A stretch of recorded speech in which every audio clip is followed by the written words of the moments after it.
Hello everyone, मैं सचिन विश्वकर्मा। आज के इस वीडियो में मैं आपके लिए communication skill and personality development का बहुत ही ज़्यादा इम्पॉर्टेंट टॉपिक, सबसे शुरुआती टॉपिक लेकर आया हूँ, जिनका जो कि आपकी परीक्षा में ज़्यादातर पूछा जाता है। कम्युनिकेशन स्किल क्या है, कम्युनिकेशन क्या है, इसकी बाधाएँ क्या हैं, इसके मॉडल और कम्युनिकेशन प्रोसेस क्या है, इन सभी पर चर्चा करूँगा। ये बहुत ज़्यादा इंपॉर्टेंट है। तो चलिए वीडियो को शुरू करते हैं। तो सबसे पहले बात करते हैं कम्युनिकेशन स्किल की, यानी संचार कौशल। संचार कौशल क्या होता है? तो कम्युनिकेशन स्किल यानी संचार कौशल शब्द दो शब्दों से मिलकर बना है। यहाँ पर आप लोगों को दो शब्द दिख रहा होगा, एक है कम्युनिकेशन, दूसरा है स्किल। यानी ये दो शब्दों से मिलकर बना है। पहला क्या है? संचार, और दूसरा है कौशल। तो जो संचार है, संचार वह प्रक्रिया है जिसके द्वारा संदेश स्रोत से श्रोता की ओर हस्तांतरित होता है, जबकि कौशल से आशय उस योग्यता से है जो प्रशिक्षण से प्राप्त होती है तथा किसी समस्या का समाधान करती है। यानी कम्युनिकेशन क्या है, संचार क्या है? ऐसी प्रक्रिया है जिसके द्वारा संदेश स्रोत से श्रोता की ओर हस्तांतरित होता है।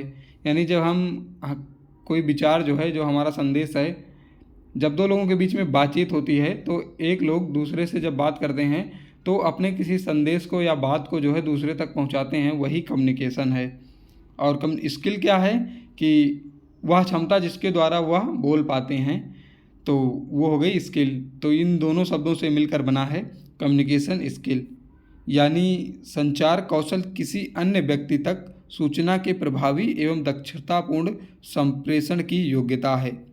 संचार कौशल क्या है?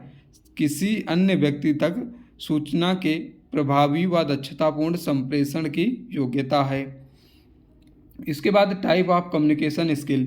तो टाइप ऑफ कम्युनिकेशन स्किल यानी कम्युनिकेशन स्किल कितने प्रकार की होती है? तो ये 4 प्रकार की होती है। पहला है स्पीकिंग इंग्लिश, दूसरा है लिसनिंग स्किल, तीसरा है राइटिंग स्किल, और चौथा है non verbal communication and body language. यानी इसकी अब हम आप लोगों को हिंदी बता देते हैं कि शिक्षण कौशल के प्रकार। पहला है स्पीकिंग इंग्लिश यानी स्किल, यानी कि बोलने का कौशल। दूसरा है श्रवण कौशल। इसके बाद है लेखन कौशल और non verbal communication and body language, यानी शारीरिक हाव भाव के द्वारा संचार। तो अब बात करते हैं कम्युनिकेशन क्या है। तो कम्युनिकेशन शब्द की उत्पत्ति लैटिन भाषा के शब्द कम्युनिस से हुई है, जिसका अर्थ कॉमन होता है। कॉमन मतलब सामान्य होता है। कम्युनिकेशन शब्द की उत्पत्ति लैटिन भाषा के कम्युनिस से हुई है, जिसका अर्थ कॉमन यानी सामान्य होता है। रोगर्स एवं शुमाकर के अनुसार संचार वह प्रक्रिया है जिसके द्वारा संदेश स्रोत से श्रोता की ओर हस्तांतरित होता है। वह प्रक्रिया जिसके द्वारा संदेश स्रोत से श्रोता की ओर हस्तांतरित होता है, उसे संचार कहा जाता है। अब कम्युनिकेशन प्रोसेस यानी संचार प्रक्रिया क्या है? तो संचार प्रक्रिया के जो तत्व हैं वो हैं सेंडर, मैसेज और encoding, channel, decoding, receiver, response और फीडबैक। सेंडर क्या होता है? सेंडर मीन्स होता है संप्रेषक यानी स्रोत जहाँ से संदेश निकलता है। मैसेज यानी सेंडर के द्वारा या वक्ता के द्वारा, स्रोत के द्वारा जो कुछ बोला जाता है वो संदेश होता है, यानी उसका जो विचार या भावना है वही संदेश है। अब कोई भी व्यक्ति अपने विचारों को या भावनाओं को, जैसे आपके मन में कोई विचार आता है, तो अगर आपके सामने कोई इंग्लिश समझने वाला व्यक्ति खड़ा है तो आप अपने विचार को इंग्लिश में पहले उसको ट्रांसलेट करेंगे, फिर उसके सामने बोलेंगे। यानी जब आप ट्रांसलेट करेंगे उसे एक शब्द के रूप में देंगे, जैसे इंग्लिश के शब्द के रूप में, या हिंदी में अगर आप बोलना चाहते हैं तो पहले आप सोचते हैं, फिर उसके लिए एक शब्द सोचते हैं और फिर उस शब्द को बोलते हैं। तो यही प्रक्रिया जो है इनकोडिंग होती है, यानी अपने विचारों को शब्दों का रूप देना इनकोडिंग है। तो सबसे पहले सेंडर यानी कोई सेंडर होगा, स्रोत होगा या वक्ता होगा, जिसके मन में कोई विचार आएगा यानी मैसेज आएगा, और फिर उस मैसेज को वो इनकोड करेगा, शब्दों के रूप देगा। फिर किसी माध्यम के सहारे, जैसे आपको किसी को कोई बात बतानी है और वो आपसे दूर है, तो आप उसे या तो पत्र लिखेंगे या मोबाइल के माध्यम से, यानी मोबाइल और पत्र क्या हो गया? एक माध्यम हो गया, चैनल हो गया। तो ये हो जाएगा चैनल। इसके बाद है डिकोडिंग। डिकोडिंग क्या होता है कि जैसे मान लीजिए किसी को आपने अपना जो सूचना है वो भेजी, यानी जो रिसीवर है प्राप्त करता है उसके पास अपने सूचनाओं को भेजा, तो वो क्या करेगा, अगर जैसे आपने इंग्लिश में सूचना लिखकर भेजी तो अगर उसको हिंदी आती है तो वो पहले उसको ट्रांसलेट करेगा, यानी आपके द्वारा जो विचार दिए गए हैं, शब्द बोले गए हैं, उसका अर्थ वो समझेगा। तो वही अर्थ समझने की क्रिया जो है डिकोडिंग कहलाती है। उसके बाद रिसीवर यानी जो उस संदेश को प्राप्त करता है, और रिस्पॉन्स मतलब जब वो किसी बात को समझेगा तो एक रिस्पॉन्स यानी प्रतिक्रिया करेगा, आपको जवाब देगा, तो वही हो जाता है रिस्पॉन्स। और उसके बाद होता है फीडबैक, यानी फीडबैक आपको कुछ जैसे आपने कोई क्वेश्चन पूछा है तो वो आपको बताएगा। तो कम्युनिकेशन प्रोसेस के अंतर्गत ये डिस्क्रिप्शन है कि विचार देने की परिस्थिति का अवलोकन करके पता चलता है कि विचार संदेश के रूप में बदल जाता है, जो शब्दों का आकार लेता है तथा प्रतीक अर्थ में बदल जाता है। अर्थात यह कहा जा सकता है कि जब आप विचार दूसरे व्यक्ति में देने से पहले विचारों या शब्दों के रूप में संकेतीकरण कहते हैं, यानी जब आप अपने विचारों को शब्दों का रूप देते हैं तो संकेतीकरण उसे कहते हैं। और विचार देने के लिए एक माध्यम की आवश्यकता होती है, चैनल की आवश्यकता होती है। दूसरे व्यक्ति को आपसी विचार सुन लिया लेकिन दूसरे व्यक्ति को आपसी विचार सुन लिया लेकिन उसका ठीक से अर्थ निकालने से पहले अपने मस्तिष्क में संकेत वाचन किया, यानी वही डिकोडिंग, अब अर्थ समझना। और एक विचार के प्रति निर्णय अपने मस्तिष्क में बनाया कि इस विचार का प्रयोग किया जाए या नहीं, और अवलोकन करना या मूल्यांकन करना, यानी प्रत्युत्तर रिस्पॉन्स करना। तो संचार प्रक्रिया के जो मूल तत्व हैं उसका आगे डिस्क्रिप्शन दिया गया है कि दो या दो से अधिक व्यक्तियों के बीच विचारों एवं भावनाओं के आदान प्रदान को संचार कहते हैं। इस क्रिया के पूर्ण होने के लिए कुछ तत्वों का होना आवश्यक है, लेकिन ये तत्व कितने हैं और कौन कौन से हैं, इस विषय पर वैज्ञानिकों का आपस में मतभेद है। व्यावसायिक संगठन में संचार प्रक्रिया के तहत निम्नलिखित तत्व आते हैं, यानी संचार की प्रक्रिया में कौन कौन से तत्व हैं, कितने तत्व हैं, इनके बारे में जो है वैज्ञानिकों में भी आपसी मतभेद है। तो यहाँ पर जो दिया गया है वो व्यावसायिक संगठन में संचार प्रक्रिया के तहत जो तत्व आते हैं उनको दिया गया है। पहला है सेंडर, यानी आपने जो वहाँ पर टेबल देखी थी, सेंडर से फिर मैसेज से फिर चैनल, तो वही यहाँ पर डिटेल में दिया गया है कि सबसे पहले है प्रेषक, संचार करता है, जिसे सेंडर या कम्युनिकेटर इंग्लिश में कहा जाता है। यह संचार प्रक्रिया को प्रारंभ करता है। प्रेषक कोई भी व्यक्ति या समूह या कोई संगठन हो सकता है, यानी जो सूचना को देगा प्रेषक या संचारकर्ता, वो कोई व्यक्ति हो सकता है, कोई संगठन हो सकता है या कोई समूह हो सकता है जो किसी अन्य व्यक्ति को संदेश भेजता है। प्रेषक संदेश हेतु विचारों का चयन, संकेत और अंतः विचारों को श्रोता तक हस्तांतरित करता है। इसके बाद है मैसेज यानी संदेश। तो संदेश क्या है, यानी संदेश संचार की वह सामग्री है, यानी सामग्री व विषय वस्तु है, यह वह सूचना है जिसे श्रोता के ज्ञानेंद्रियों के माध्यम से समझ सकते हैं, यानी ऐसी विषय वस्तु जिससे श्रोता अपने ज्ञानेंद्रियों द्वारा समझ सकते हैं। मानव के व्यवहार में इच्छित परिवर्तन उत्पन्न करने हेतु संदेश पूर्ण रूप से होना आवश्यक है। इसके बाद अगला है संकेतीकरण। संकेतीकरण क्या है, इनकोडिंग मतलब एक सार विचार का संरचनात्मक संदेश रूप में हस्तांतरित करने को संकेतीकरण के रूप में कर सकते हैं। यानी जैसे आपको कोई विचार बोलना है, प्रकट करना है, तो आप जब उसे शब्दों का रूप देंगे तो वही प्रक्रिया इनकोडिंग है, जैसा मैं पहले बता चुका हूँ। इसके बाद है माध्यम, चैनल। तो चैनल है जिसके माध्यम से आप किसी भी बात को पहुँचाएंगे, यानी प्रेषक से श्रोता या श्रोताओं तक सूचना का प्रवाह जिस माध्यम से होता है उसे माध्यम कहते हैं। इसके बाद प्राप्तकर्ता, रिसीवर वह व्यक्ति है जो प्रेषक द्वारा भेजा गया सांकेतिक संदेश को प्राप्त करता है। इसके बाद है संकेत वाचन। तो डिकोडिंग, संकेत वाचन से आशय संदेश का अर्थ समझना है। इसके बाद अगला है प्रत्युत्तर, रिस्पॉन्स। तो रिस्पॉन्स क्या है, किसी संचार प्रक्रिया का अंतिम उद्देश्य श्रोता का प्रत्युत्तर यानी रिस्पॉन्स है। यह संदेश के प्रकट होने या समझने के बाद श्रोताओं की प्रतिक्रिया दर्शाता है। इसके बाद है प्रतिपुष्टि यानी फीडबैक। तो फीडबैक क्या है, श्रोताओं या संदेश प्राप्तकर्ता के साथ प्रत्युत्तर को प्रेषक तक वापस पहुंचाना प्रतिपुष्टि कहलाता है। यानी जैसे आपसे किसी ने कुछ पूछा तो आप उसका जब जवाब देंगे तो वही फीडबैक या प्रतिपुष्टि है।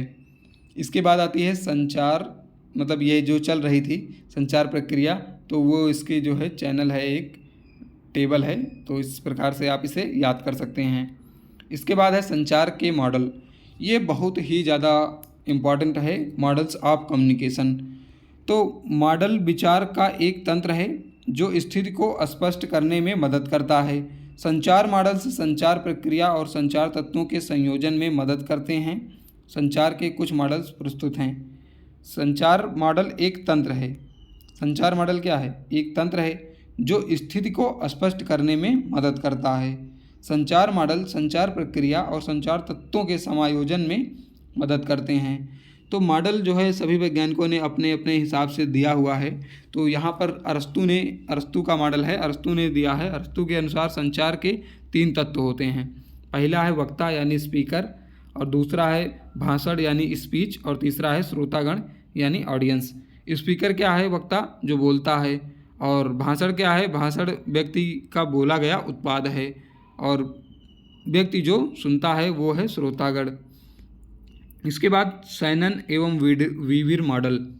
शैनन एवं वीविर मॉडल 1949 में इन्होंने दिया था, और इस मॉडल में 5 संचार के तत्वों का जिक्र किया गया है। पहला है स्रोत यानी सोर्स, दूसरा है प्रसारक यानी ट्रांसमीटर, और इसके बाद है ट्रांसमीटर, इसके बाद है संकेत यानी सिग्नल, और उसके बाद है श्रोता यानी रिसीवर, और इसके बाद है इच्छित स्थान मंजिल या डेस्टिनेशन, और इसके बाद है बर्लो का संचार मॉडल। तो ये सभी मॉडल में से आपसे कोई भी जो है लॉन्ग में भी पूछा जा सकता है और शॉर्ट में तो भी पूछा ही जा सकता है। तो आप लोग इसे याद जरूर करके जाइएगा। और अब बात करते हैं बर्लो के संचार मॉडल की। तो इसमें 6 तत्व समाहित हैं, जिसमें पहला है स्रोत यानी सोर्स, दूसरा है संकेतकर्ता, तीसरा है संदेश, चौथा है माध्यम, इसके बाद है संकेतवाचक, और इसके बाद है प्राप्तकर्ता। तो इस मॉडल को संक्षेप में सिम CDR कहा जा सकता है। यानी आपके याद करने की ये एक शॉर्ट ट्रिक है, सिम CDR। सिम में जो यस है वो है सोर्स, और ई का मतलब है इनकोडर, एम का मतलब है मैसेज, और सी का मतलब है चैनल, डी का मतलब है डीकोडर, और आर का मतलब है रिसीवर। तो ये एक शॉर्ट ट्रिक से आप बर्लो के संचार मॉडल को याद कर सकते हैं। बर्लो का संचार मॉडल बहुत ही ज़्यादा इंपॉर्टेंट है। इसके बाद है श्राम के अनुसार संचार प्रक्रिया में निम्न तत्व शामिल हैं, जिसमें स्रोत, संदेशकर्ता, संकेतकर्ता, संकेत और संकेतवाचक और मंजिल डेस्टिनेशन, इतने तत्व शामिल हैं। इसके बाद है लीगन्स का भी बहुत ही ज़्यादा इंपॉर्टेंट मॉडल होता है। इसमें 6 तत्व हैं। पहला है संचारक, संदेश और माध्यम, उपचार, श्रोता और प्रत्युत्तर।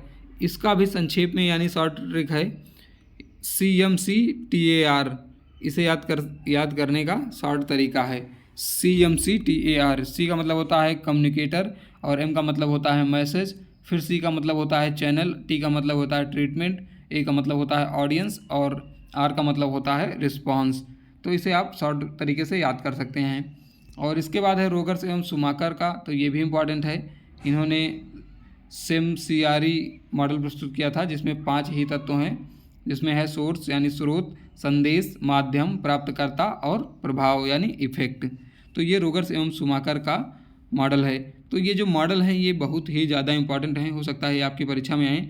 और कुछ लोग कहते हैं कि मेरे बताए हुए वीडियो से या जो मैं बताता हूँ उससे कोई क्वेश्चन नहीं आता है पेपर में।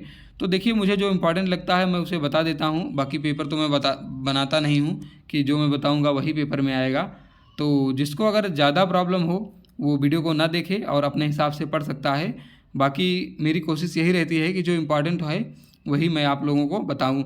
और इसका PDF आपको टेलीग्राम चैनल पर मिल जाएगा, और मैंने इसका पूरा PDF, पूरे सिलेबस का PDF भी टेलीग्राम पर चैनल पर डाला हुआ है, जिसकी लिंक डिस्क्रिप्शन बॉक्स में मिल जाएगी। वहाँ पर जाकर आप लोग देख सकते हैं। और जिसको टेलीग्राम चैनल पर भी प्रॉब्लम हो, कुछ लोग कमेंट में करते हैं कि आप उस पर कोई PDF नहीं डालते, तो जिसको उसमें प्रॉब्लम है वो टेलीग्राम चैनल को अनफॉलो कर सकता है, उसके लिए कोई ज़बरदस्ती नहीं है। तो इसके बाद बात करते हैं संचार की बाधाएं यानी समस्याएं। तो प्रॉब्लम और बैरियर्स टू कम्युनिकेशन।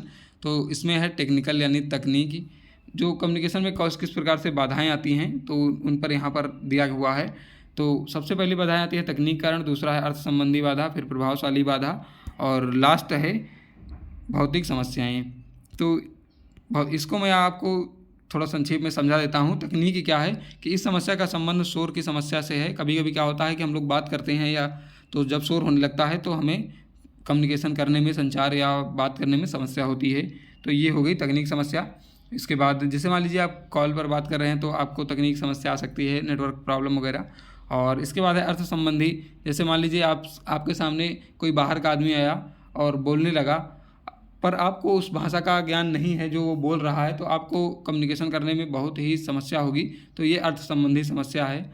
और इसके बाद है प्रभावशाली समस्या। प्रभावशाली समस्या क्या है? इन समस्याओं का संबंध संदेश की सफलता से है, जो श्रोता के व्यवहार में इच्छित परिवर्तन करने हेतु जिम्मेदार होते हैं। यानी कि जैसे मान लीजिए आपने कुछ बोला और उसका जो व्यवहार है उसमें परिवर्तन हुआ, या उसने किस प्रकार से मतलब उस बात को लिया, समझा, इस प्रकार की समस्याएं आ सकती हैं। और इसके बाद है भौतिक समस्याएं। भौतिक समस्याएं क्या हैं कि इस प्रकार की समस्याएं वक्ता के भाषण और आवाज़ संबंधी हो सकती हैं। तो ये जो है समस्याएं हो गई।